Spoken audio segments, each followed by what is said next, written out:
With temperatures at their summer peak, the U.S. Senate is pushing a bill that would require automakers to include rear seat alarm technology. Child advocates are hoping that such a reminder will prevent parents from leaving a child in the rear seat of a hot car. Today Nissan announced it is ahead of the game with the new Rear Door Alert, RDA. The technology detects if the rear door was open prior to starting the car.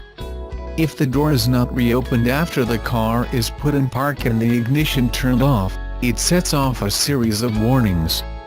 First, a visual warning is given in the gauge cluster. If the driver doesn't respond, the car will take it one step further and give the horn a series of chirps. For those of us who use the back seat just for groceries, gym bags and other non-living items, RDA can be configured or turned off completely from the instrument cluster. GM also offers a similar technology, called Rear Seat Reminder, with a visual alert in the gauge cluster and 5 chimes, similar to a seatbelt warning. Nissan's decision to use the horn as the audible warning takes it up a whole other level. More than 24 child and safety groups support the Nissan bill in the Senate.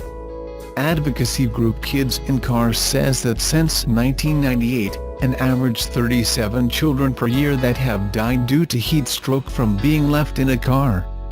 That's one every 9 days. Nissan's Rear Door Alert will debut as standard fare on the 3-row 2018 Pathfinder when it goes on sale in September. Expect it to roll out on other models in the coming years. You can get the full-size Nissan Titan pickup with a Cummins diesel engine, but you can still get it with the 5.6-liter V8 that made it popular in the first place. We tested the diesel last year and it was a great truck-motor combo, but there is something comforting about the good old 8-cylinder under the hood. This week, we'll kick the tires on the 2017 Nissan Titan V8. Under the hood is the aforementioned 5.6L V8 you've come to love applied here in the Nissan Armada SUV. It's also available in some of the other work truck applications. Power is rated at 390 horsepower and 394 pound-foot of torque, mated to a 7-speed automatic and auto 4-wheel drive. Stepping on the throttle produces a satisfying growl and kick in the seat as you are launched forward. Also, the 7-speed auto is very well behaved and slides through the gears effortlessly. Exterior styling is aggressive and pronounced. It's got a chrome mesh grille for the Platinum Reserve trim and looks a bit too flashy for my personal taste. The blue and gray color scheme on the loaner is a winning combo, though. For a full-size, 4-door pickup, this is a tall and beefy vehicle. You'll need to practice in some parking lots to get your feel where everything is located. Inside is fit for a king, but that's par for the course when you are in this level of pickup. Everything is leather, the tech is top-notch and the feeling of importance abounds. These trucks are becoming mobile offices for project managers, site coordinators and owners of construction companies. People seem to want something capable on the work site but also as comfortable as the office for when they need to work in the field. The one thing my wife commented on was the old-style gear selector up on the steering wheel stalk, just like the old Chevys. It's got push-button start-stop, Bluetooth and the whole shebang, but the old-style shifter is nostalgic. Legroom is plenty anywhere you look, front or back. You will never need to ask someone to adjust. My loaner was the crew cab version with 4 full doors, which works well for my family in getting the kiddos in and out. Car seats attach with no problem, and they love sitting up high. I was able to haul some furniture and other odds and ends while I had the truck, but nothing too massive. There is a small step that folds from the corner of the bumper to allow easier access, and it does function well. On the road, the V8 has plenty of power and it handles urban driving pretty well. These trucks are becoming more of a family vehicle as well as a contributor on the job site. You can load this with work material, log into your laptop and charge something while you work in the field. Or you can load up the family, pack your luggage and head to the coast. When driving, it feels like a large SUV, but when you hit rough terrain and potholes, you are reminded of the truck frame underneath. I enjoy pickup trucks and will most likely have a smaller truck in my life soon, but for folks looking for a loaded full-size V8 truck, the Titan deserves a fair shake. Nissan claims 18 mpg average, and I was able to manage 19.5 during my test drive. Final cost for the Platinum Reserve is $56,595. Nissan is something of a quiet achiever in the SUV genre, in New Zealand and around the world. Seems like a long time ago now, but in 2008 Nissan NZ replaced its core family car, the Primera, with an SUV called the Qashqai. It was a matter of necessity because the British-built Primera had come to an end. NZ was the last right-hand drive export market for it. But Nissan NZ went in boots and all, unashamedly offering the Qashqai in 2WD only and making no apologies for it being the new mainstream choice. The second-generation Qashqai, 2013, also spawned the current X-Trail. Formerly a rather functional SUV, the third-generation X-Trail is based on the same platform as Qashqai and has evolved into more of a crossover. Softer styling, more emphasis on family-friendly features, including a 7-seat option on some variants. Nissan still argues the two are very different models, but think of the X-Trail as a scaled-up, powered-up Qashqai and you're not far off. In the United States, the two even have the same name. The X-Trail is known as Rogue, while the smaller car is the Rogue Sport. Admittedly, that's because Nissan was worried Americans would have trouble pronouncing Qashqai. But hey, who doesn't? Relative age in a competitive Kiwi SUV market means the X-Trail has slipped well down the local sales charts these days. There are 11 SUVs in NZ's top 15 models year to date, but X-Trail only just sneaks in at number 14. Ignore it at your peril, though.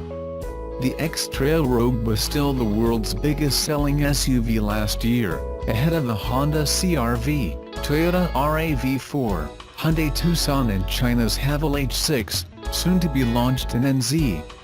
Qashqai's a global top 10 seller in its own right as well.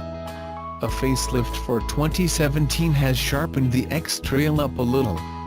The front end has new V-shaped grille that aligns it a little more with the larger Pathfinder. There are new bumpers front and rear, the obligatory shark fin antenna and some interior tweaks, including an optimistically sporting flat-bottom steering wheel. The range is still comprehensive, starting at $39,990 for the street 2WD 7-seat model. But our $53,490 T4WD test vehicle is top of a tree.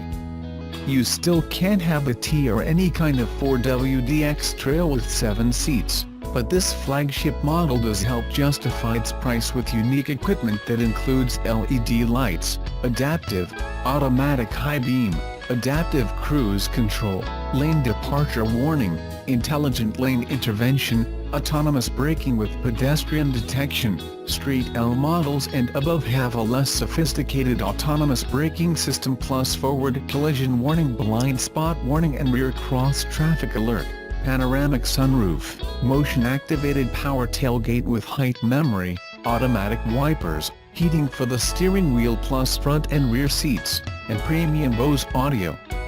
It's a comprehensive package of standard equipment when balanced against the $6,000 premium over-the-street L4WD.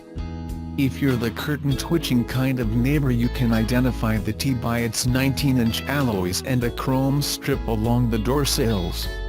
The X-Trail T is still a hard sell against more modern SUVs like the Mazda CX-5 Limited, $55,495 and Kia Sportage GT line, $51,990. The powertrain seems merely adequate in such a steam company, and although continuously variable transmission technology has its fans, and a few expert proponents in the car industry, Nissan's iteration fails to inspire. It's languid at low speed and still suffers from unfortunate flaring when you're pressing on, although Nissan has engineered some intelligent engine braking into its latest Stronic. The chassis is capable, though. It gets a bit of help from some electronic gubbins, including intelligent trace control, essentially torque vectoring by braking that helps keep the chosen cornering line. Nissan does also have the knack of providing a good 4WD setup. The X-Trail's all-mode 4x4i system might be a mouthful, but it gives you plenty of options: 2WD only, on-demand 4WD, and even a 4WD lock that splits the torque 50/50 front to rear for actual off-roading, along with a hill start assistance function. If the X-Trail T does have a clear advantage over its obvious rivals, it's in size. It's at least 140 mm longer than a CX-5 or Sportage, with 100 liters more boot space, and it does have the demeanor of a larger SUV. The extra millimeters are not an issue in parking. Street L models and above have a 360-degree camera system. The interior styling is dated in these days of reductionism. It looks more like somebody applied a shotgun blast of switches to the dashboard. But X-Trail is spacious nonetheless, and rear seat passengers get the benefit of theater-style seating. There are some clever packaging features too. The second-row seats slide, fold, 60/40, and recline, and the boot floor is split into two separate sections. Lift them up and you have either a couple of secret compartments for valuables, or you can click a partition vertically into place to keep loose items from rolling around in the boot.